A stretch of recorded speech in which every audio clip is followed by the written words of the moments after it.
오늘은 신명기 21장 18절에서 21절의 말씀, 그리고 잠언 23장 12절에서 25절의 말씀을 가지고 그리스도인들의 자녀 훈육이라는 제목으로 함께 말씀을 나누고자 합니다.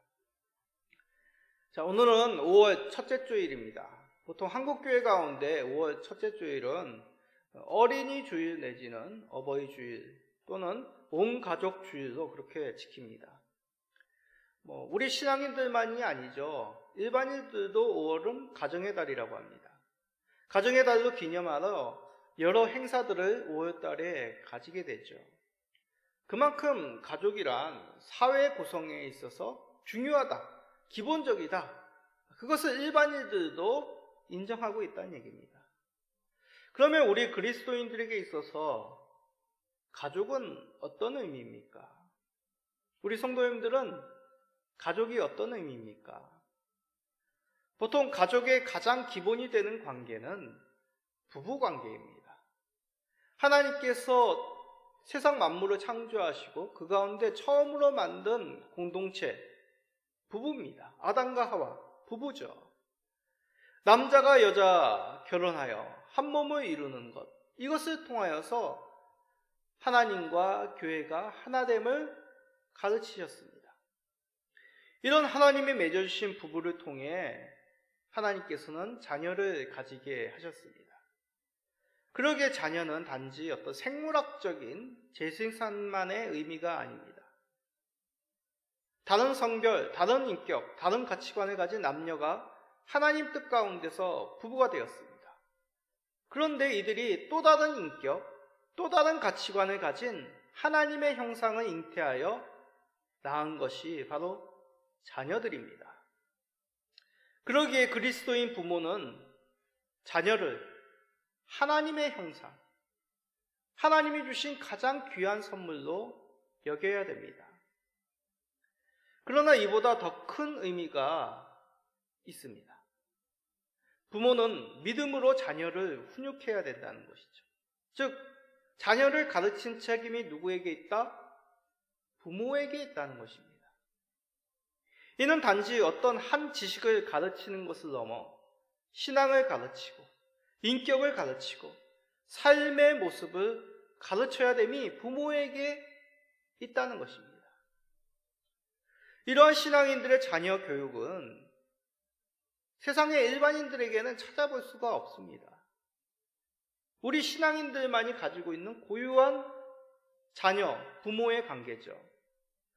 일반인들이 하나님께 예배드리지 않듯이 자녀들을 신앙의 관점에서 양육하는 것 또한 일반인들에게는 없습니다. 오직 우리 그리스도인들에게만 있는 것이죠.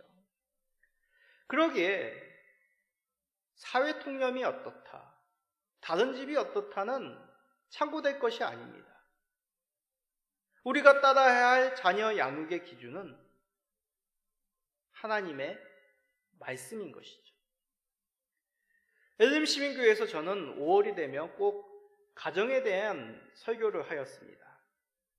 제가 이렇게 5월 달에 가정에 대한 주제로 설교를 한 이유, 바로 이런 것이죠. 우리가 가져야 할 가족, 자녀 양육은 바로 하나님의 말씀, 신앙이 근간이 되기 때문입니다.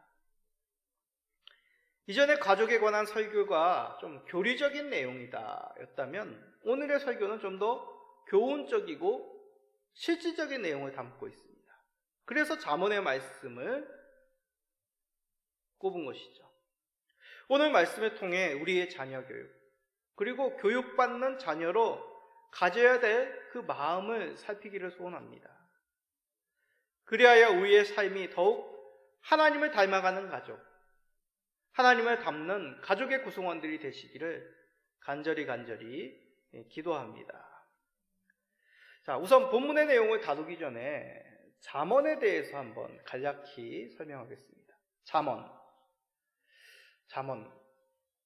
잠언이라는 것은, 자, 글자를 볼까요? 경계할 잠, 말씀 어머니입니다. 한자로 그렇게 된 것이죠. 경계하는 말씀이다. 자, 영어로 잠언을 뭐라고 할까요? Proverbs입니다. Proverbs는 프로버브라고 하는 단어의 복수형이죠. 프로버브가 뭔 뜻입니까? 금원, 관찰, 훈계입니다. 그 복수형이 프로버브스고 저렇게 P를 대문자로 쓴 복수형, 잠언이라고 하는 명사가 됩니다. 자, 이 잠언의 원어는 뭐죠? 히브리어겠죠. 이스라엘어입니다. 자, 히브리어의 잠언 뭐라고 읽을까요? 이 구약 성경의 제목은 대부분 이제 첫 글자, 그 본문의 첫 글자가 그 성경 말씀의 이름입니다. 그래서 이 잠언서의 히브리어의 제목은 깨졌네요. 저게 아닙니다. 저 히브리어가 깨져 있네요. 자, 마샬이라고 하는 이제 히브리어의 복수형, 미실레입니다. 미실레. 이 또한 히브리어 마샬이라고 하는 이 단수형, 이 뜻 또한 비유, 잠언이라는 의미입니다. 그러기에 저런 단어 속에서 깨닫게 되는 것은 이 말씀들이 교훈적이고 비유적이다라는 것을 알 수 있습니다. 잠언이라는 그 말씀 제목에서부터 이 잠언서에 기록된 말씀들이 다 교훈적이고 비유적이라는 것을 우리가 알게 되는 것이죠. 보통 잠언의 말씀으로 설교를 잘 하지 않습니다. 저 또한 마찬가지입니다. 설교 중 참고 구절로는 인용을 하지만 설교 본문으로는 잘 선택하지 않습니다. 왜냐하면 이 잠언의 말씀은 무척이나 삶의 교훈적인 내용이기 때문입니다. 신앙이나 구원이나 하나님에 대한 어떤 직접적으로 다루기보다 다루지 않다는 얘기죠. 비유적으로 다루고 있습니다. 이 말을 생각한다면 직접적으로 다루지 않는 잠언의 말씀이지만 그 속에는 비유적으로 신앙과 구원, 하나님이 담겨져 있다는 뜻이죠. 그리고 무엇보다도 직접적인 내용은 성도의 삶, 구체적인 삶을 교훈적으로 보여주고 있다는 것입니다. 그러기에 이 잠언은 어떤 세상의 훈계가 아닙니다. 부정적인 의미로 고리타분한 그런 잔소리가 아니라는 얘기죠. 반드시 신앙인이 가져야 될 신앙의 모습, 신앙인들의 삶의 모습을 구체적으로, 교훈적으로 우리들에게 보여주고 있다는 것입니다. 자, 그런 잠언에 대한 기본적인 이해를 가지고 말씀을 들읍시다. 먼저 오늘 읽은 본문에서 자녀 양육의 첫 번째 원리, 말씀의 귀를 기울이라고 합니다. 한번 따라해 볼까요? 말씀의 귀를 기울이라. 자, 잠언 23장 12절을 읽어봅시다. 훈계에 착심하며 지식의 말씀에 귀를 기울이라. 자, 여기서 착심이란 것은 명심, 즉 마음에 간직하다라는 그런 뜻입니다. 그러게 12절의 말씀을 좀 풀어서 설명한다면 이런 뜻입니다. 훈계를 너의 마음에 가져오고 너의 귀에 지식의 말씀이 들리게 하라. 훈계를 너의 마음에 가져오라고 합니다. 너의 귀에 지식의 말씀이 들리도록 하라고 합니다. 이 말씀은 누구에게 한 걸까요? 부모에게 한 겁니다. 자녀 교육의 책임은 부모에게 있다고 하였습니다. 교육의 바탕은 말씀이라는 얘기죠. 그러기에 먼저 하나님의 말씀에 귀를 기울이란 것, 이것은 부모가 먼저 자녀 앞에서 가져야 될 삶의 모습을 의미합니다. 자신이 하나님의 말씀을 마음에 두지 않는데 누군가에게 하나님의 말씀대로 사십시오, 그 말씀을 마음에 두십시오, 그런 모습을 뭐라고 합니까? 위선이라고 합니다. 이에 대해서 예수님도 분명하게 말씀하셨습니다. 이사야의 말씀을 인용하여서 말씀하셨죠. 자, 마태복음 15장 9절을 읽어볼까요? 이 백성이 입술로는 나를 공경하되 마음은 내게서 멀도다. 자, 이 말씀은 언제 하신 것이냐면 예수님의 제자들의 손을 씻지 않고 음식을 먹는 것을 보고 유대인들이 예수님께 달려와 항의를 합니다. 그런데 예수님은 그들의 모습, 유대인들의 모습을 보며 그들의 위선을 비판하는 말씀 가운데 이 말씀을 하신 것이죠. 유대인들은 겉으로는 계명을 지킨다, 거룩한 척합니다. 그런데 실제로는 하나님의 말씀을 어기는 것이죠. 그 자세한 내용은 또 뒤에 얘기하겠습니다. 그 위선을 꼬집으면서 이사야의 말씀을 인용하여 너희들은 말로는 하나님을 공경한다라고 하지만 마음으로, 중심으로, 삶으로는 하나님과 등지는 그런 모습이다라고 하신 것이죠. 마찬가지입니다. 자녀를 양육함의 기본은 먼저 내 자신이 하나님의 말씀에 귀를 기울여야 한다는 것입니다. 주의 마음을 먼저 마음에 두어야 된다는 것이죠. 이는 자녀를 양육함의 바탕이 하나님께 있어야 됨을 강조하는 말씀입니다. 단지 말이 아니라 실질적으로 하나님께 말씀을 마음에 두는 그 삶의 자세, 그 기준을 나타내야 된다는 것이죠. 그러기에 주의 말씀이 가라 하면 가고 멈추라 하면 멈추는 삶의 모습을 실질적으로 살아내야 되는 것입니다. 만약 자녀들 앞에서 하나님의 백성으로 바르게 살라고 하면서 부모인 당사자들은 그러지 못한다면 자녀들은 큰 혼란에 빠지게 됩니다. 더 나아가 신앙에 대해서 부정하며 그리스도인들에 대해서 위선자라고 생각하기까지 할 것입니다. 말과 행함에 일치된 그 말씀을 듣는 자세가 우리 부모에게 있어야 된다는 얘기죠. 자, 그러면 부모님들이 말씀 중심적인 삶의 모습, 그 자세만 가지면 모든 교육이 다 된 걸까요? 성경은 자녀 교육에 있어서 좀 더 엄한 수준까지 말씀합니다. 자, 잠언 23장 13절입니다. 읽어봅시다. 아이를 훈계하지 아니하려고 하지 말라. 채찍으로 그를 때릴지라도 그가 죽지 아니하리라. 좀 폭력적이죠. 채찍으로 그를 때릴지라도 죽지 않는다. 이 말뜻을 잘 이해해야 됩니다. 채찍으로라도 때려 훈계하라는 말씀입니다. 혹시 이 말씀을 문자적으로 이해하지는 마십시오. 이 당시의 문화와 지금의 문화는 다릅니다. 오늘날로 말한다면 엄한 체벌을 통해서라도 훈계하라라는 뜻 정도로 이해해야 됩니다. 우리가 자라면서 부모님에게, 때로는 선생님에게 야단맞지 않는, 때로는 체벌당하지 않는 그런 사람은 아마 이 땅에 한 명도 없을 것입니다. 누구나가 다 자라면서 야단을 맞기도 하고 때로는 엄한 매를 맞기도 하였습니다. 저도 마찬가지고요. 그런데 중요한 것은 때리느냐, 체벌을 행위를 해야 되냐 마냐, 그게 중요한 것이 아닙니다. 그만큼 때로 엄하게 교육할 필요성이 반드시 있고 그것을 포기하지 말라는 뜻이죠. 때로는 강한 체벌이 있기도 하고 강한 어조로 교육을 시켜야 될 때가 있습니다. 이것이 우리 젊은 자녀들이 가지고 있는, 또한 우리 사람과의 관계에 있어서 피치 못할 모습이라는 것을 인정해야 된다는 얘기죠.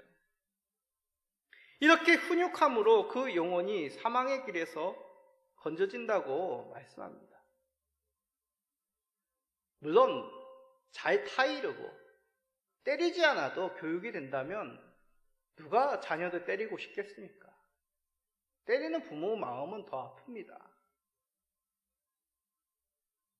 그런데 우리의 타락한 본성은 어떤 교훈에 대해서, 훈계에 대해서 듣지 않고자 하는 우리들의 본성은 때로는 강한 어조, 때로는 체벌까지도 필요한 것을 우리는 잊지 않고 부모 또한 잊지 말아야 된다는 얘기죠.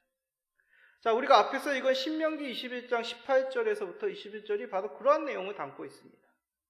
패역한 아들에 대해서 엄격하게 이스라엘의 법은 그 기준을 정하고 있다는 얘기죠. 악을 제거하라는 것입니다. 공동체 가운데 그것을 드러내어서 사람들이 볼 수 있도록 엄하게 심판하라고 말씀합니다. 하나님의 백성이라 말하면서 부모에게 패역한 일을, 그러한 사람을 묵인한다면 어떻게 하나님의 백성이라고 말할 수 있으며 그 공동체가 하나님께 구원받은 공동체라고 할 수 있냐라는 것이죠. 자, 이것은 화를 내라, 폭력적인 행동을 정당화하는 말씀이 결코 아닙니다.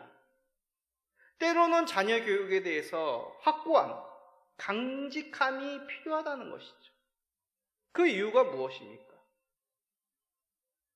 자녀를 구원하기 위해서입니까? 그 영혼을 구원할 수 있기 때문입니다. 자녀들은, 우리의 인간의 본성은 나조차도 죄에 그만 내버려 두면 죄로 달려가는 그런 타락한 본성이 있다는 얘기죠.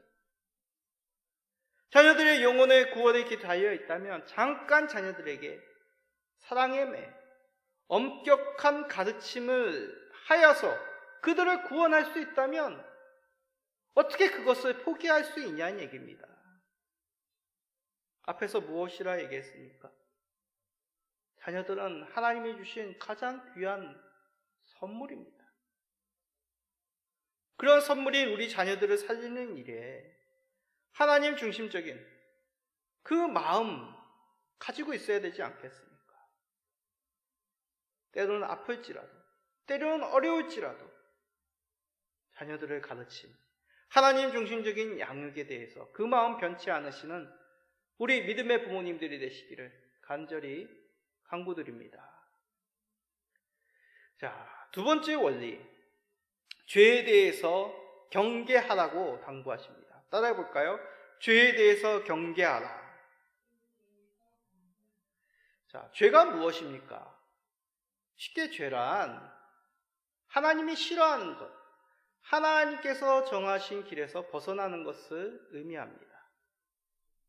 그런데 잠언은 죄가 무엇이다 라는 명제를 전하기보다 실질적인 말씀을 합니다. 다름 아니라 죄인의 형통을 부러워하는 모습을 경계하십니다. 자, 잠언 23장 17절을 읽어볼까요?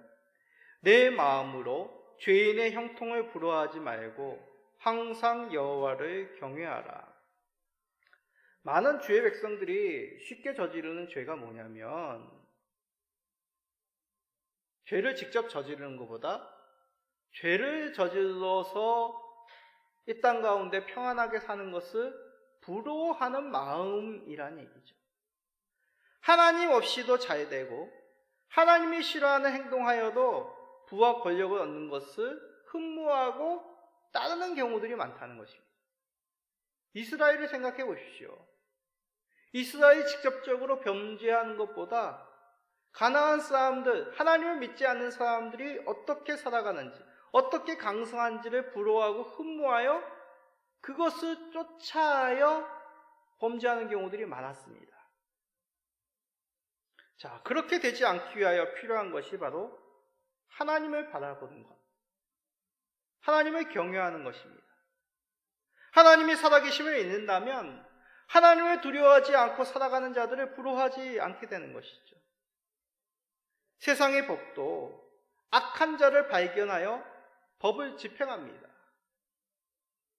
설사 세상의 법을 피할지라도 하나님의 불꽃 같은 눈, 하나님의 징계는 피할 수 없습니다. 하나님께서는 반드시 모든 자들에게 죽음을 안기시고 그 뒤에 믿는 자에게는 생명의 부활을, 하나님을 두려워하지 않는 자들에게는 그 심판의 부활을 반드시 행하시는 우리 하나님이십니다. 하나님이 살아계시고 이 세상을 다스리고 계심을 믿어야 한다는 얘기죠. 하나님께서 이스라엘을 불러주시고 그 약한 가운데 선민으로 삼아주시지 않았습니까? 그런 하나님을 믿고 의지할 때 우리는 세상의 길을 가 하나님을 두려워하지 않고 범법함으로 이 땅 가운데 떵떵거리며 살아가는 자들을 결코 부러워하지 않게 됩니다. 이렇게 하나님을 의지하는 자들이 필요해야 할 구체적인 삶 두 가지를 오늘 본문은 말씀합니다. 바로 쾌락과 게으름입니다. 특히 쾌락의 수단으로 술에 취함과 탐욕을 말씀합니다. 자, 잠언 23장 21절을 읽어봅시다. 술 취하고 음식을 탐하는 자는 가난해질 것이요 잠자기를 즐겨하는 자는 헤어진 옷을 입을 것임이라. 자, 성경에서 포도주는 기쁨과 풍요의 상징으로 언급합니다. 그런데도 술의 취함에 대해서는 분명하게 피할 것이고 하나님께서 싫어하실 것임을 죄임을 말씀하죠. 요즘 한국 사회에서도 과도한 음주 운전에 대해서 고발하는 목소리가 점점 커지고 있습니다. 술에 의한 범법 행위에 대해서 더욱더 엄정하게 법을 집행해야 된다는 사회적인 목소리가 높아지고 있죠. 일반적인 통념행도 술 취함에 대해서 엄격히 치고 더 높은 윤리적인 도덕적인 기준을 제시합니다. 그렇다면 우리 믿는 자들에게는 어떻습니까? 우리가 잘 알다시피 서양의 식문화는 음식과 포도주 또 간단한 맥주가 곁들여진 그런 문화입니다. 그럼 우리나라에는 어떤 문화가 있죠? 삼겹살에는 소주죠. 그러나 음주의 양에 있어서 큰 차이가 있습니다. 우리나라를 처음 찾았던 선교사님들이 우리 선조들의 식문화를 보고 음주 문화를 보고 깜짝 놀랐다고 합니다. 혹시 옛날 사진을 보신 적이 있습니까? 선교사님을 찍은 사진을 보면 밥이 거의 지금 우리 대야 정도로 고봉밥이었습니다. 음주 또한 그렇다고 합니다. 우리나라는 식문화가 그렇게 많은 식재료가 있지 않았기 때문에 곡주로서 그 배를 채워서 일하고 또 그 즐거움을 누렸다고 합니다. 그래야 선교사님들에 의해서 믿는 자들의 음주와 흡연은 금해야 될 것을 이 한국교회에서 설파하였죠.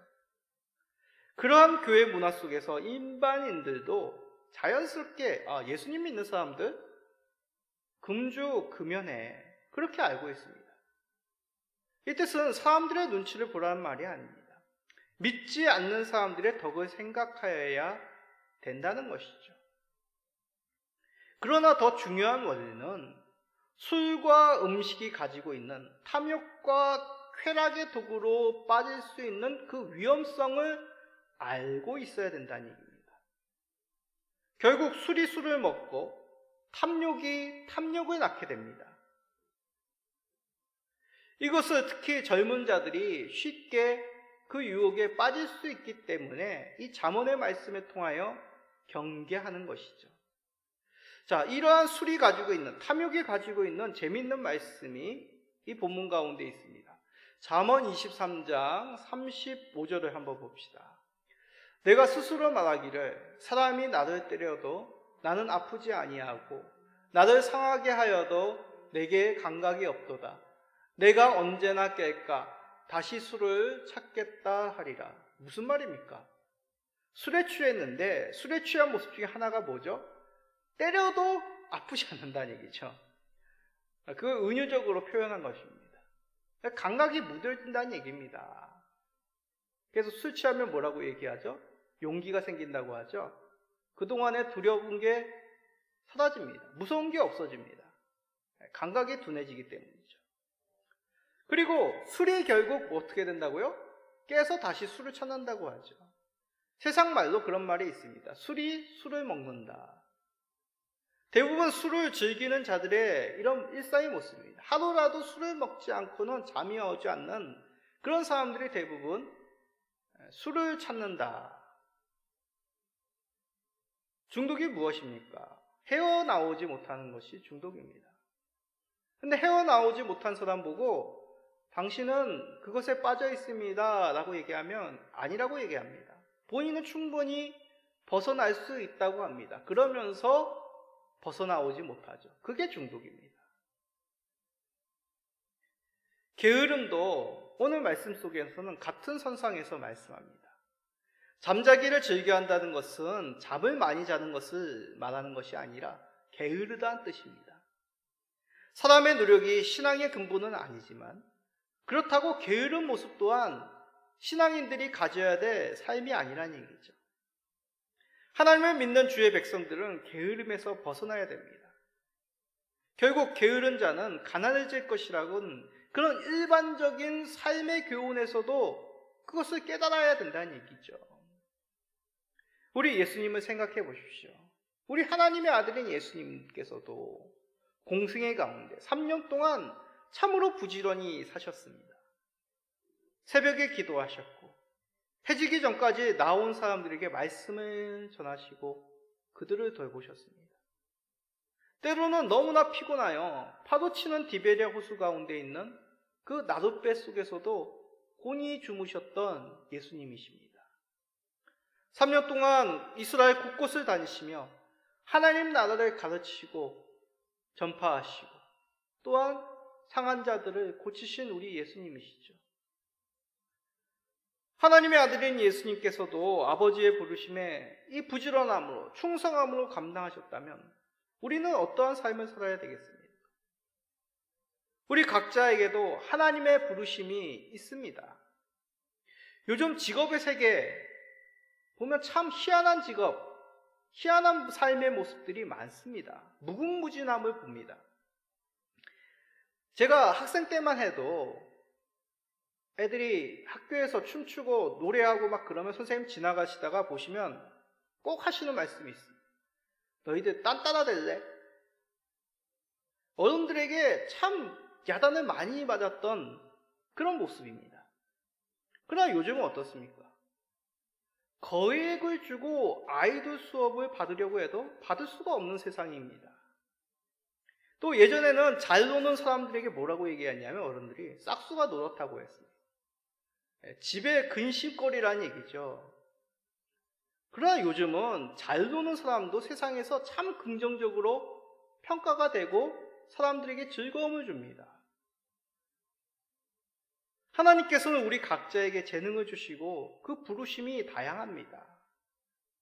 특히 젊은 자들에게 부지런할 것을 당부하시면서 부지런 자가 곧 의인의 삶이라고까지 이 잠언서에는 말씀합니다. 자, 잠언서 13장 4절입니다.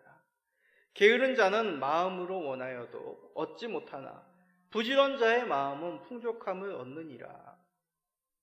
잠언은 지혜의 서적이죠. 그래서 지혜로운 사람이 의인이라는 그런 대명제가 이 잠언 가운데 있습니다. 그런데 이 지혜로운 사람의 하나의 모습 중에 하나가 하나님을 경외하는 것이고 또한 부지런한 삶이라고 말씀합니다. 하나님을 믿는다는 것은 손 놓고 하늘만 바라보는 것이 결코 아닙니다. 하나님을 경외하는 사람은 자신에게 주어진 그 삶 가운데서 최선을 다하지만 그 바탕 가운데는 하나님을 의지하며 하나님의 도우심과 하나님의 은혜를 구하는 사람이 바로 하나님을 경외하는 사람이요 이 땅 가운데 하나님을 의지함으로 부지런한 삶을 사는 것을 말씀합니다. 하나님을 믿는 신앙 가운데서 죄와 경계를 분명히 하며 부지런한 삶을 사시는 우리 모든 성도님 되시기를 간절히 간구드립니다. 자, 이제 마지막입니다. 자녀의 교육의 원리 따라해 볼까요? 부모에게 청종하라. 자, 잠언 23장 22절을 읽어봅시다. 너를 낳은 아비에게 청종하고 내 늙은 어미를 경히 여기지 말지니라. 이 청종하다는 이 히브리어 원어 속에 담겨져 있는 것은 조심스럽게 듣다, 순종하다, 크게 소리를 내다 라는 뜻이 담겨져 있습니다. 자, 뒤에 나오는 경히 여기지 않다라는 말과 같은 의미죠. 늙은 부모라고 할지라도 그 가르침에 주의 깊게 가벼이 여기지 말라는 뜻입니다. 자, 어느 정도 장성하여 자기의 삶의 영역을 가지고 또 가정을 꾸리고 자녀를 두른 그런 자녀들에게 있어서 부모는 이제 나이가 많이 들어 경제적으로 육체적으로 쇠약한 경우들이 대부분입니다. 지적으로도 빠르게 변하는 삶 속에서 뒤처지는 그런 모습들이 많습니다. 그런데 성경은 시간이 변하더라도 변하지 않는 것, 이들에게 삶의 지혜가 있으며 하나님을 경외하는 신앙이 있기 때문에 부모의 말에 가벼이 여기지 말 것을 당부합니다. 그러나 오늘 읽은 이 본문 속에서는 더 중요한 근본적인 이유를 밝힙니다. 바로 너를 낳은 부모이기 때문입니다. 또한 늙은 부모는 봉양해야 될 의무가 자녀들에게 있기 때문입니다. 오늘날 부모의 역할을 감당하지 못한 그런 부모를 둔 자녀들의 아픔, 또 부모를 봉양할 수 없는 자녀들의 경제적인 어려움, 이런 현실적인 상황 속에서 이 말씀의 원리는 좀 맞지 않게 보입니다. 그러면 질문을 우리에게 던져봅시다. 우리 그리스도인들은 부모를 어떻게 하는 것이 맞겠습니까? 설사 경제적으로 어렵더라도 부모를 공경하는 마음은 얼마든지 표현할 수 있습니다. 자주 전화를 드리고 부모의 기쁨이 되는 것 결코 돈 드는 것이 아닙니다. 부모님들이 귀한 선물 받으려고 하겠습니까? 그냥 자녀들이 잘 크고 잘 먹고 즐거워하고 그 삶 가운데 꿈을 찾아 아름답게 살아가는 것, 그 기쁨을 나누는 것 보기를 원합니다. 마음의 문제라는 얘기죠. 부모의 역할을 감당치 못한 분들에게 전혀 마음이 들지 않는 경우도 있습니다. 이것은 어떻게 해야 될까요?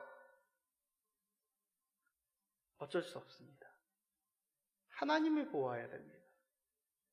이런 부모도 주신 분 하나님의 섭리 아닙니까? 지금은 이해가 되지 않고 부모답지 않은 부모가 원망스럽지만 우리 하나님은 그렇지 않습니다. 그래서 예수님은 유대인의 외식에 대해서 말씀하시며 고르반의 폐단을 책망하셨습니다. 자, 마태복음 15장 6절입니다. 그 부모를 공경할 것이 없다 하여 너희의 전통으로 하나님의 말씀을 폐하는도다. 하나님께 드린다는 뜻, 히브리어로 고르반입니다. 코르반입니다. 그 헬라어 음력이 고르반인데 하나님께 전부 드렸다고 하여 부모를 모시지 않아도 된다. 이 당시 율법 학자들의 해석이었습니다. 이러한 해석과 이러한 가르침에 예수님은 비난하고 책망하신 것이죠. 하나님을 믿는답시고 부모를 섬기지 않는 것이 과연 하나님의 말씀에 순종하는 것이냐? 십계명 가운데서도 분명히 이웃사랑의 첫 계명이 부모를 공경하라입니다. 하나님을 사랑한다고 부모를 공경하지 않는 것은 외식이요 하나님의 책망받을 일이라는 얘기죠.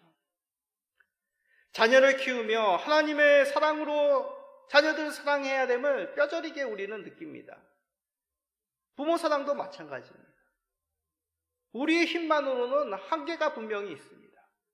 그러나 하나님의 사랑으로 부모 또한 사랑해야 됩니다.